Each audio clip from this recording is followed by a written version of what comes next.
சென்னை மயிலாப்பூரில் திருமதி தமிழிசை அவர்களை ஆதரித்து மத்திய உள்துறை அமைச்சர் திரு அமித்ஷா அவர்கள் ரோட் ஷோ நடத்திய நிலையில் கட்டுக்கடங்காத அளவிற்கு சாலை முழுவதும் மக்கள் திரண்டு பலத்த ஆதரவை வெளிப்படுத்தியுள்ளனர்.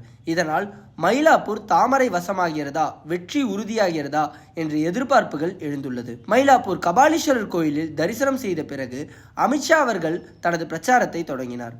மயிலாப்பூரில் தொண்டர்கள் மலர் தூவியும் உற்சாக கோஷங்கள் எழுப்பியும் அவரை வரவேற்றனர். ஏற்கனவே திமுக அரசு மீதான அதிருப்தி அதிகமாக இருக்கும் சூழலில் மக்கள் மாற்றத்திற்கு தயாராகிவிட்டதை உணர முடிகிறது. மயிலாப்பூர் தொகுதியில் திருமதி தமிழிசை அவர்களுக்கான ஆதரவு அலை அதிகரித்துள்ளது.